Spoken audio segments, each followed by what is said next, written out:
ईमानदारी से काम करने का एक रिजल्ट मैं आपको बताता हूँ। जब मैं मार्केट में अपना दूध लेके गया था तो वहाँ पे मुझे लोग लोकल के नाम से पुकार रहे थे। तो मैंने मार्केट में 1 रुपया मेरा दूध सस्ता कर दिया था और कंपनियों से। और जब लोग मेरा दूध पीने लगे तो उसके बाद में जब लोगों को टेस्ट का पता लगा तो मेरा ही दूध और कंपनियों से 1 रुपया महंगा भी हो गया था। कोरोना काल से पहले यहाँ पे 10,000 लीटर दूध की प्रोसेसिंग अच्छे से होके और बड़ा अच्छा काम चल रहा था। 10,000 लीटर दूध रोजाना हाँ, इकट्ठा रोजाना करके? यहाँ इकट्ठा होता था, उसकी प्रोसेसिंग होती थी, उसमें दही बनता था, पनीर बनता था, दूध पैक होता था 2-3 तरह का, छाछ पैक होती थी, मिठाइयाँ भी बनती थी। छोटी से छोटी अगर पॉलीपैक यूनिट लगाना चाहे प्रोसेसिंग तो कितना खर्चा आ जाएगा? देखो, छोटी से छोटी अगर ये दूध की जो यूनिट लगाना चाहता है तो कम से कम उसको 1000 लीटर की प्रोसेसिंग यूनिट लगानी पड़ेगी, जिसका लगभग 30 लाख रुपए के लगभग खर्चा आ जाएगा उसका। 30 लाख रुपए पॉलीपैकिंग में? अब उसमें सारे हो जाएंगे, पॉलीपैक भी हो जाएगा, दूध भी हो जाएगा, दही भी हो जाएगा, पनीर भी हो जाएगा, घी भी हो जाएगा। दूध का एक ऐसा मेथड है जी, अगर हम ईमानदारी से दूध जैसे गांव से लेते हैं या अपने पशुओं का जो भी करते हैं तो सीधा दूध का दूध बेचने में ज़्यादा प्रॉफिट नहीं होता।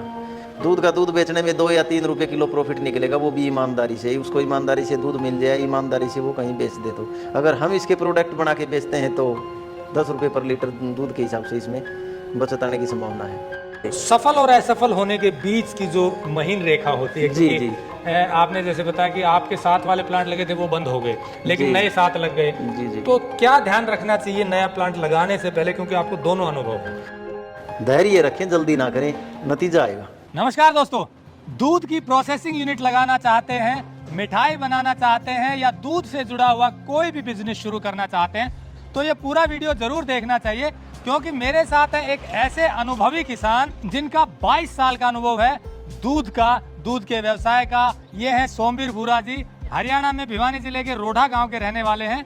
22 साल पहले छोटी सी यूनिट से शुरू किया, करोड़ों के टर्नओवर तक पहुंचा दिया। बीच में कोरोना काल में लाखों रुपए का घाटा हुआ, बड़ी ऊटा पटक हुई, लेकिन काम नहीं छोड़ा और उसको बढ़ाते रहे। आज मैं इनका अगर आपको काम दिखाऊं तो ये देखिए, रोड के ऊपर इन्होंने अपना एक सेल पॉइंट बनाया हुआ है। यहीं पर ये मिठाइयाँ और दूध से अपने प्रोडक्ट बेचते हैं। रोजाना सैकड़ों लीटर दूध लेकर आते हैं, प्रोसेसिंग करते हैं और बेचते हैं। बीच में इन्होंने एक मिल्क प्रोसेसिंग प्लांट लगाया जिसमें पॉली पैक करके दूध बेचते थे। जैसा मैंने बताया, कोरोना काल में उसमें दिक्कत आई, लेकिन बाकी प्रोसेसिंग जारी रही। इनका एक वीडियो हमने पहले डाला था टेक्निकल फार्मिंग पे, उसी वीडियो को देख करके लोगों ने इनसे संपर्क किया और 7 प्लांट लगवा चुके हैं। इनके गाइडेंस में मिल्क प्रोसेसिंग के 7 प्लांट देश भर में शुरू हो चुके हैं, चल रहे हैं। तो चलिए आज इनसे ही जानेंगे कि यदि आप मिल्क प्रोसेसिंग प्लांट लगाना चाहते हैं तो उसके लिए क्या क्या जरूरी है, कोई और प्रोसेसिंग करना चाहते हैं तो उसके लिए कितनी इन्वेस्टमेंट और क्या जरूरत है। तो चलिए शुरू करते हैं। टेक्निकल फार्मिंग चैनल को सब्सक्राइब करें और बेल आइकन भी दबाएं ताकि आगे आने वाले वीडियो की नोटिफिकेशन आपको मिलती रहे। सोमवीर जी, आपने 22 साल पहले दूध से शुरुआत की थी और फिर जैसा हम देख रहे हैं पीछे आपका मिल्क प्रोसेसिंग प्लांट भी है। पॉलीपैक वाला अभी नहीं चल रहा है, लेकिन ये बहुत सफलतापूर्वक बीच में चला। तो इसी के बारे में हम वहाँ चलकर बात करेंगे, क्योंकि यहाँ रोड साइड है तो थोड़ा शोर आ रहा है। आइए सोमवीर जी, अभी भी इनका कंस्ट्रक्शन चलता रहता है? अभी ये जो काम चालू है, अभी काम चालू है। यहाँ पर जो चीजें बनाते हैं, लोग आते हैं, एक छोटा रेस्टोरेंट टाइप में है ये। इसी रेस्टोरेंट के लिए ये आगे एक्सटेंशन कर रहे हैं ताकि फैमिली भी आकर यहाँ बैठ करके इनकी शुद्ध चीजें ले सके। और ये कंस्ट्रक्शन अभी चल रही है, अंदर आपको इनकी प्रोसेसिंग यूनिट दिखाएंगे। तो दोस्तों, ये है सोमवीर जी का मिल्क प्रोसेसिंग प्लांट, जहाँ पॉली पैक होकर के दूध बिकता था। अभी कोरोना के बाद ये चीजें रुक गई, क्योंकि एकदम से बहुत ज्यादा घाटा उठाना पड़ा। पर जैसा मैंने बताया कि काम इन्होंने बाकी जारी रखा और आज भी इनका करोड़ों का टर्नओवर है साल का। तो हमने जैसा वीडियो के शुरू में बताया, यदि आपको प्रोसेसिंग यूनिट लगानी है तो उसकी जानकारी इनको इतनी गहरी है, क्योंकि हर फेज देखा है, वो आपको शायद और न मिले। तो सोमवीर जी, आपने शुरुआत की जो पहले क्या करते थे और फिर कैसे यहाँ तक आइए, बताइए शुरुआत सर, कैसे? मैंने पढ़ाई करते हुए मुझे सरकारी जॉब मिली थी एजुकेशन बोर्ड में। मैं गोपनीय शाखा में क्लर्क पद पे रहा हूँ। तो मैंने वहाँ देखा कि यहाँ गुजारा नहीं होने वाला है, क्योंकि मैं अपने ईमान को नहीं बेच सकता। और ईमान को देखते हुए वहाँ पे इतनी सैलरी भी नहीं थी कि मैं मेरे घर का पालन पोषण कर सकूँ। तो इसी वजह से मैंने नौकरी छोड़ दी। और जब मैंने नौकरी छोड़ी तो मेरे घर वाले भी नाराज़ हो गए थे, तो वो भी मुझे सपोर्ट करने से मना कर दिया कि अब तू नालायक है, किसी काम का नहीं है। तो फिर भी मैंने हिम्मत दिखाई और मैंने एक ये सेटअप किया डेयरी का। ग्राम लेवल से काम शुरू किया, बहुत छोटे लेवल से। मैंने 10 किलो दूध से काम स्टार्ट किया था। गाँव से 10 किलो दूध लिया था फर्स्ट में और किसी कंपनी को दिया था। अब वहीं से मैं बढ़ते बढ़ते हुए उसके बाद में मैंने एक छोटी सी BMC लगाई थी, मेरे पास लगता हुआ एक कस्बा इसरवाड़ा है वहाँ पे, वहाँ 10 साल तक मैं रहा और इसको इम्प्रूव करते करते हुए आज यहाँ तक पहुँच चुके हूँ। यानी कि बल्क मिल्क कूलिंग यूनिट जी, लगाई जी, जिसमें जी। दूध इकट्ठा करते और फिर लोगों तक पहुंचाते, हाँ, या जी। हलवाई का काम भी शुरू किया आपने, मतलब मिठाइयाँ बनानी शुरू की। जी। तो शुरू में मिठाइयाँ बनाई, फिर धीरे धीरे आपने पॉलीपैक वाला प्लांट लगा जी, लिया। जी। तो ये जब लगाया आपने तो किस फेज तक पहुंच गया था? कोरोना काल से पहले? कोरोना काल से पहले यहाँ पे 10,000 लीटर दूध की प्रोसेसिंग अच्छे से होके और बड़ा अच्छा काम चल रहा था।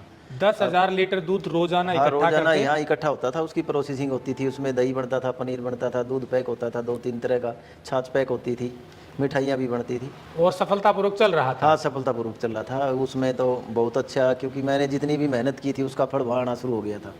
अब उसी के दौरान फिर कोरोना काल में हम फिर मुसीबत में आ गए। तो कोरोना में क्या हुआ कि आपका बहुत अच्छा चलता हुआ? कोरोना में ऐसा हुआ जी, कोरोना में ऐसे बोल तो रहे हैं कि दूध वाले पर कोई असर नहीं हुआ, दूध के प्लांट तो चल ही रहे थे, लेकिन इसमें ये था लोग जब घरों से बाहर ही नहीं निकल रहे थे तो अकेला एक दूध बिकने से क्या होगा, दूध के सारे प्रोडक्ट बिकेंगे तभी तो कुछ निकलेगा। अभी अकेला मान के चलो, हमारे 10,000 लीटर दूध हमारा जो था उसमें से 2,000 लीटर तो हमारा दूध था, 8,000 लीटर के हमारे प्रोडक्ट बनते थे, तो प्रोडक्ट तो नहीं बिक रहे थे उस टाइम पे।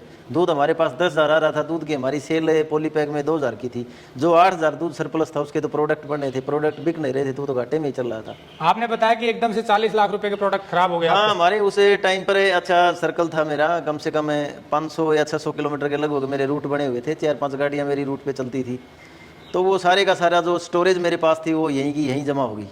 तो उस समय 40 लाख रुपए के लगभग मेरे पास स्टोरेज थी, जो फिर वो सारी हमें दबानी पड़ी थी, क्योंकि उसकी लाइफ किसी की 1 हफ्ते की थी, किसी की 5 दिन की थी, किसी की 3 दिन की थी, ऐसे वो प्रोडक्ट थे। तो फर्स्ट में 19 दिन का लॉकडाउन लग गया था, तो उसकी वजह से वो सारी डिस्ट्रॉय करनी पड़ी। तो वो घाटा हुआ, उसकी वजह से प्रोसेसिंग यूनिट दोबारा हाँ, से? उसकी वजह से दोबारा शुरू, हमने जब दोबारा दूसरा लॉकडाउन खुला तो फिर स्टार्ट करने की कोशिश की। तो इसमें सर एक ऐसा होता है, जब चेन सिस्टम टूट जाती है ना, दोबारा बहुत कठिनाई होती है दोबारा चेन सिस्टम बनाने में। तो जब एक लॉकडाउन के दूसरे लॉकडाउन के बीच में जब सरकार ने दोबारा फिर से डील दी, तो हमें काफ़ी समय तो लग गया वापिस उस स्टाफ को इकट्ठा करते हुए। 1 महीने में स्टाफ इकट्ठा हुआ, फिर 1 महीने में वापिस मार्केट में घूमते हुए लग गया। 1 महीने बाद फिर लॉकडाउन आ गया, तो फिर भी 20-25 लाख रुपये के नीचे घाटे में ही आए। अब तीसरी बार फिर लॉकडाउन लग रहा है, हट रहा, तो इसलिए हमने एक बार इसको रोक दिया कि अब की एक बार इसको जितना बंद पड़ा उसको बंद है, जितना चल रहा उसको चला रहे। क्या प्रोडक्ट बनाते थे 8,000 लीटर? 8,000 लीटर के प्रोडक्ट यही बनते थे सर, उसमें पनीर बनता था, दही बनता था, उसमें घी भी निकलता था, उसकी मिठाइयाँ भी बनती थी। तो प्रोसेस करके उसमें प्रॉफिट ज्यादा आ जाता था पॉलीपैक देखो, की बजाय? दूध का एक ऐसा मेथड है जी, अगर हम ईमानदारी से दूध जैसे गाँव से लेते हैं या अपने पशुओं का जो भी करते हैं, तो सीधा दूध का दूध बेचने में ज़्यादा प्रॉफिट नहीं होता। दूध का दूध बेचने में 2 या 3 रुपये किलो प्रॉफिट निकलेगा, वो भी ईमानदारी से, उसको ईमानदारी से दूध मिल जाए, ईमानदारी से वो कहीं बेच दे। तो अगर हम इसके प्रोडक्ट बना के बेचते हैं तो 10 रुपये पर लीटर दूध के हिसाब से इसमें बचत आने की संभावना है। मार्जिन 10 रुपए हाँ, प्रति 10 लीटर के रुपये हिसाब से हो जाता है। हो जाता है। प्रोडक्ट में मिठाइयाँ हो गई, पनीर हो गया, प्रोडक्ट कोई भी हो, सभी में एक, बस किसी में 8% हो गया, किसी में 12% हो गया, यानी 10% की एवरेज आ जाएगी। फिर आपने काउंटर शुरू कर दिया उसके बाद या पहले से था? ये काउंटर कोरोना टाइम पर शुरू किया जी। कोरोना टाइम पर एक बार प्लांट बंद हो गया था, तो कोई ज़्यादा काम बचा नहीं था, फुर्सत में हो गए थे, तो तब ध्यान आया कि यहाँ कोई ऐसा आउटलेट बनाया जाए रोड के ऊपर। तो हमने ये आउटलेट रोड के ऊपर बनाया। अच्छा, इसमें इसका रिस्पॉन्स कैसा आया? अब तो हम इसको गुड मानते हैं। अब अच्छा मानते हैं जी। मतलब कोरोना काल में मजबूरी बस एक काम शुरू हुआ। हाँ, कोरोना में एक साइड में हमें नुकसान भी है, तो दूसरी साइड में हमें कोई एक नया काम और भी मिल गया, तो इसीलिए कोरोना को भूलना ही चाहेंगे। दूसरा काम मिल गया। जी, जी। और ये अब अच्छा चल रहा है। हाँ, ये अच्छा चला। अगर कोरोना नहीं आती तो हमारा इस पे ध्यान नहीं था। तो जो ये कोई नई यूनिट अगर लगाना चाहे, जी, छोटी से छोटी अगर पॉलीपैक यूनिट लगाना चाहे प्रोसेसिंग, तो कितना खर्चा आ जाएगा? देखो, छोटी से छोटी अगर ये दूध की जो यूनिट लगाना चाहता है तो कम से कम उसको 1000 लीटर की प्रोसेसिंग यूनिट लगानी पड़ेगी, जिसका लगभग 30 लाख रुपए के लगभग खर्च आ जाएगा उसका। 30 लाख रुपए पॉलीपैकिंग में? अब उसमें सारे हो जाएंगे, पॉलीपैक भी हो जाएगा, दूध भी हो जाएगा, दही भी हो जाएगा, पनीर भी हो जाएगा, घी भी हो जाएगा। उससे आगे बढ़ते जाते हैं, मान लो आपकी 10,000 की थी, तो ये यूनिट कितने में लगेगी? ये मेरा तो सर बड़ा प्लांट है, मैंने तो फर्स्ट में ही 50,000 लीटर का लगाया था। 50,000 लीटर प्रोसेसिंग का प्लांट है प्रोसेसिंग का आपका। प्लांट है जी मेरा। तो उसी हिसाब से आप उसको बढ़ा सकते हो। जैसे 1000 लीटर का कोई लगाएगा तो वो उसमें 1000 लीटर वाले में 4000 लीटर तक काम कर सकता है। जैसे उसकी पर आवर की होगी ये कैपेसिटी 1000 लीटर की, तो वो 4 घंटे सुबह चलाएगा, 4 घंटे शाम को, तो वो 8000 लीटर तक काम कर सकता है उसी 1000 लीटर वाले में। तो ये 1000 लीटर मतलब 1 घंटे की हाँ, कैपेसिटी? 1 घंटे की कैपेसिटी होती है जी। तो इसमें 30 लाख रुपए तक में जी, काम जी, शुरू कर सकता जी, है। अपना ये जो प्लांट है ये 4000 घंटे के एवरेज के हिसाब से लगा हुआ है। 4 गुना हाँ, हो गया 4000 लीटर। 4000 लीटर घंटे की, तो 12 घंटे भी चला तो 50,000 लीटर को जी जी प्रोसेस जी कर देगा। जी जी तो उसी हिसाब से इसकी मतलब 2-2.5 करोड़ से ऊपर चली जाएगी। जी हाँ। वो डिपेंड करता है कि कॉस्टिंग क्या। हाँ वो तो देखते हैं कौन सा किस कंपनी का सामान लेता है, कंपनी में भी काफ़ी वेरिएशन होता है तो जी। सफल और असफल होने के बीच की जो महीन रेखा होती है, जी, क्योंकि आपने जैसे बताया कि आपके साथ वाले प्लांट लगे थे वो बंद हो गए, लेकिन जी। नए साथ लग गए। जी जी। तो क्या ध्यान रखना चाहिए नया प्लांट लगाने से पहले, क्योंकि आपको दोनों अनुभव है? इसका ध्यान एक तो ये रखना चाहिए कि लोग बहुत जल्दी कर जाते हैं। जब एक बच्चा भी गांव में जन्म लेता है तो 10-12 साल तक तो गांव में पता नहीं लगता कि ये लड़का किसका है। अब लोग मार्केट में आते ही सोचते हैं हमारा नाम क्यों नहीं हुआ, उसके लिए टाइम लगेगा जी। लोग टाइम नहीं दे पा रहे। केवल जो लोग 20-25 साल अनुभवी लोग हैं उनको देख के काम शुरू करते हैं, अगली साल ही उनके बराबर मुनाफा कमाने की सोचने लग जाते हैं। तो जिसने 25 साल कमाई है उसके साथ में 1 साल वाला कैसे कंपेयर करेगा। एक तो जल्दी ना करें, धैर्य रखें, जल्दी ना करें, नतीजा आएगा।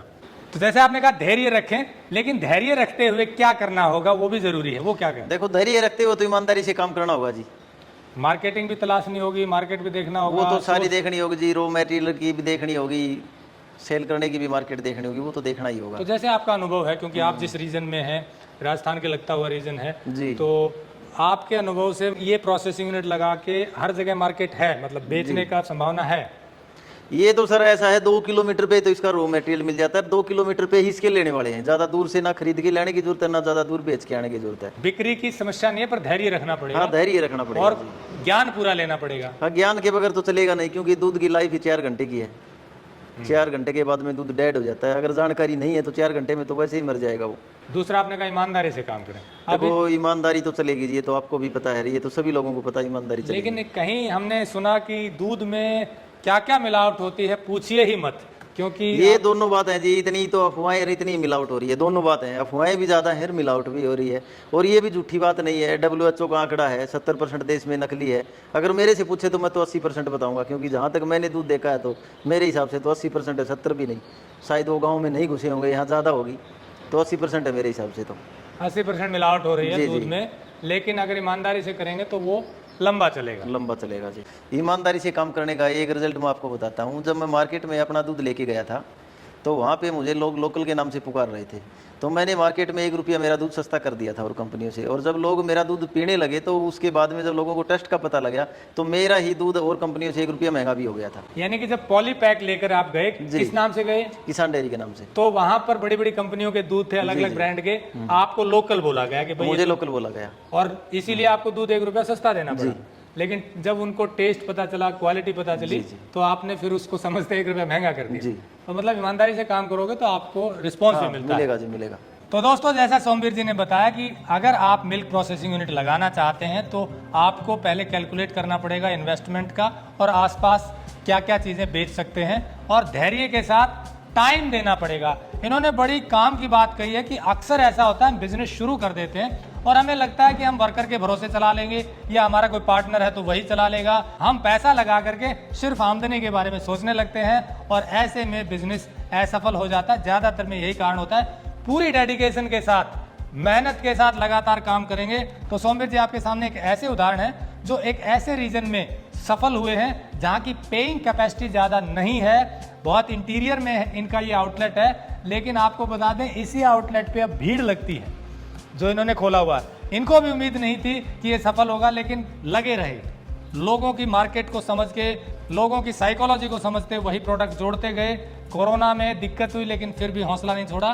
तो आपको भी अगर मिल्क प्रोसेसिंग यूनिट लगानी है तो इस तरह ध्यान रखते हुए आप शुरू कर सकते हैं। जानकारी लेने के लिए फ़ोन करने की बजाय व्हाट्सएप कीजिए या कमेंट कीजिए।